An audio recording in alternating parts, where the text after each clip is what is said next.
ಆದ್ರೆ ಈಗ ಸದ್ಯಕ್ಕೆ ಕಾಂಗ್ರೆಸ್ ಯಾವ ಪ್ಲಾನ್ ಅನ್ನು ಮಾಡ್ತಾ ಇದೆ ಅನ್ನೋದ್ರ ಬಗ್ಗೆ ಕೂಡ ಒಂದಿಷ್ಟು ಗಮನ ಹಾಕೋಣ. Yes, let's look into it.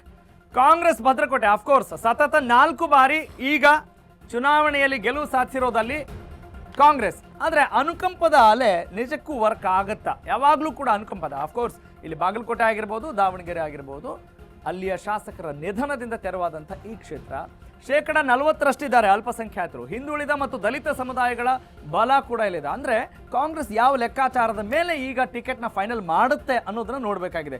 ಈ ಶಾಮನೂರು ಕುಟುಂಬದ ಹಿಡಿತ ಇದೆಯಲ್ಲ, ಆ ಹಿಡಿತ ನಿಜಕ್ಕೂ ಪ್ಲಸ್ ಮೈನಸ್ ಅನ್ನೋದು ನೋಡ್ಬೇಕು. ಸದ್ಯಕ್ಕೆ ಪ್ಲಸ್ ಅಂತ ನಾವು ಹೇಳ್ತಾ ಇದ್ದೀವಿ, ಆದರೆ ಯಾವ ರೀತಿ ಪರಿಣಾಮ ಆಗುತ್ತೆ ಅನ್ನೋದನ್ನ ನಾವು ಕಾದು ನೋಡಬೇಕಾಗಿದೆ. ಗ್ಯಾರಂಟಿಗಳ ಪ್ರಭಾವ ಕೂಡ ಇದೆ, ಅಫ್ಕೋರ್ಸ್ ಇದೆ. ಆದರೆ ಅದಕ್ಕೆ ಈಗ ಈ ಪಾಯಿಂಟ್ ಆಫ್ ಟೈಮಲ್ಲಿ ಅದಕ್ಕೆ ಪ್ಲಸ್ ಆಗುತ್ತಾ ಮೈನಸ್ ಆಗುತ್ತಾ ಅನ್ನೋ ಲೆಕ್ಕಾಚಾರ ಕೂಡ ನಾವು ತಳ್ಳಿ ಹಾಕುವಂತಿಲ್ಲ. ಆದರೆ ಸದ್ಯಕ್ಕೆ ನಾವು ಅದನ್ನು ಪ್ಲಸ್ ಅಂತ ಕನ್ಸಿಡರ್ ಮಾಡಬಹುದು. ಓಕೆ, ಈಗ ಯಾವಾಗಲೂ ಕೂಡ ಅನುಕಂಪದ ಅಲೆ ಅನ್ನೋದು ಒಂದು, ಅದರ ಜೊತೆಗೆ ಆಡಳಿತ ಪಕ್ಷ ಯಾವುದು ಸರ್ಕಾರ ನಡೆಸ್ತಾ ಇರುತ್ತೋ ಅವರಿಗೆ ಸ್ವಲ್ಪ ಪ್ಲಸ್ ಪಾಯಿಂಟ್ಸ್ ಅನ್ನೋ ಒಂದು ಲೆಕ್ಕಾಚಾರ ಇರುತ್ತೆ. ಇದನ್ನ ನೀವು ಹೇಗೆ ನೋಡ್ತೀರಿ? How do you look into it? ಇಲ್ಲ, ನೀವು ಆವಾಗಲೇ ನನ್ನ ಮಾತಿಗೆ ಸ್ವಲ್ಪ ನೀವೇನೋ ಅಲ್ಲಿ ಹೇಳಬೇಕಾಗಿತ್ತು ಅಂತ. ಒಂದು ಶಾಮನೂರ್ ಅವ್ರ ಕೋಟೆನೇ ಇದು, ಹೌದು, ಅಲ್ಪಸಂಖ್ಯಾತರು ಕೋಟೆನೆ. ಅಲ್ಪಸಂಖ್ಯಾತರು ಅವರಿಗೆ ಬೆಂಬಲ ಕೊಟ್ಕೊಂಡು ಬಂದಿದ್ರಿಂದ ಅವ್ರಿಗೆ ಎತ್ಕೊಂಡು ಬರ್ತಿದ್ರು.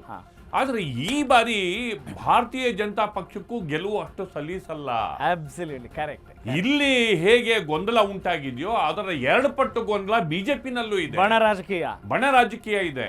ಈಗ ಅಧ್ಯಕ್ಷರು ಹೋದಾಗ ಅಧ್ಯಕ್ಷರ ಜೊತೆ ಚರ್ಚೆಗೆ ಸಿದ್ದೇಶ್ ಬಣ ಬರಲೇ ಇಲ್ಲ. ಹೌದು, ಅಲ್ಲಿ ರೇಣುಕಾಚಾರ್ಯ ಅವರು ಬಣ ಒಂದು, ಸಿದ್ದೇಶ್ ಅವ್ರ ಬಣ ಒಂದು, ಇಬ್ಬಿಬ್ರು 2 ಕ್ಯಾಂಡಿಡೇಟ್, ಕಡೆ 2 ಬೇಡ ಅಂತ ಹೇಳಿ 3ನೇ ವ್ಯಕ್ತಿಯಾಗಿ ಇದೀಗ ನ್ಯೂಟ್ರಲ್ ಪರ್ಸನ್ ಅಂತ ಏನೋ ತಂದಿದ್ದಾರೆ.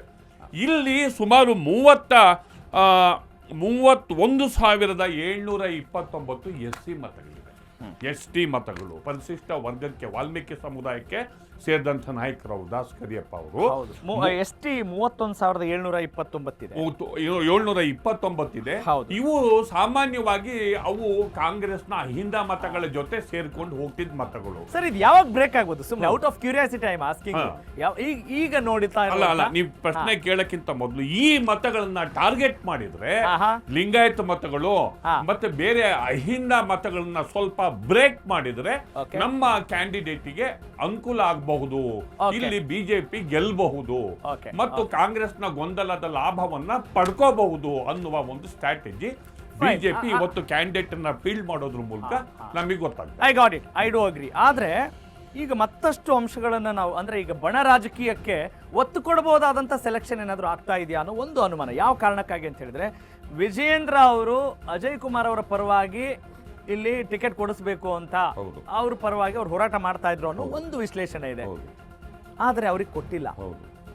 ಹೈಕಮಾಂಡ್ ಅವರ ನಿರ್ಧಾರವನ್ನು ತೆಗಳ್ತಾ ಇದೆ ಅಂತಾನ, ಅಥವಾ JDS ಮೈತ್ರಿ ನಮ್ಗೆ ಅನಿವಾರ್ಯತೆ ಅಂತಾನ, ಅಥವಾ ಬಿಜೆಪಿ ನಡ್ಕೊಳ್ಳೋದೇ ಹಿಂಗೆ ರೀ, ಅವ್ರು ಏನ್ ಬೇಕಾದ್ರೂ ಮಾಡ್ಬೋದು. ಅಂದ್ರೆ ಅದನ್ನ ಯಾವ ರೀತಿ ನೀವು ನೋಡ್ಬೋದು? ಇಲ್ಲ, HD ಕುಮಾರಸ್ವಾಮಿ ಅವ್ರ ಪಾತ್ರ ಏನಾದ್ರು ಬರುತ್ತಾ? ಇಲ್ಲ, ಅದೇನೋ HD ಕುಮಾರಸ್ವಾಮಿ ಅವ್ರ ಪಾತ್ರ ಇದು ಎಷ್ಟು ಮಟ್ಟಿಗಿದೆ ಅದು ನನಗೆ, ಯಾಕೆಂದ್ರೆ ಕ್ಯಾಂಡಿಡೇಟ್ಗಳು ಬಿಜೆಪಿ ಅವರು ಆಗಿರೋದ್ರಿಂದ ಅವ್ರು ಎಷ್ಟು ಮಟ್ಟಿಗೆ ಅವರಲ್ಲಿ ಪ್ರಭಾವಿ ಪಾತ್ರವನ್ನು ವಹಿಸಿದ್ದಾರೆ ಅದು ನನಗಿಂದು ಕನ್ಫರ್ಮ್ ಆಗಬೇಕಾಗಿದೆ.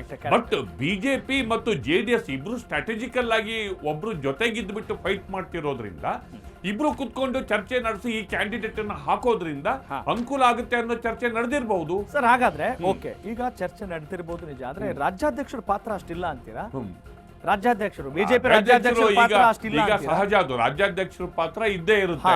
ಅವರು ಒಂದು ಕ್ಯಾಂಡಿಡೇಟ್ ಗೆ ಫೇವರ್ ಮಾಡಿದ್ದಾರೆ, ಅವ್ರ ಪರವಾಗಿ ಮಾಡಿದ್ದಾರೆ. ಆದ್ರೆ ಅಲ್ಲಿ ಪ್ರತಿರೋಧ ಉಂಟಾಗಿದೆ ಮತ್ತು ಆ ಕ್ಯಾಂಡಿಡೇಟ್ ಕೂಡ ಕಳೆದ ಚುನಾವಣೆಗಳಲ್ಲಿ ತೆಗೆದುಕೊಂಡಿರುವ ಮತಗಳನ್ನ 30,000 ಮತಗಳ ಅಂತರದಿಂದ ಗಮನಿಸಿ ಅವರಿಗೆ ಮತ್ತೆ ಆ ಟಿಕೆಟ್ ಅನ್ನ ಕೊಟ್ರೆ ಅಲ್ಲಿ ಗೆಲುವು ಬೇರೆ ಪಕ್ಷಕ್ಕೆ ಆಬಾದಿತ ಆಗುತ್ತೆ.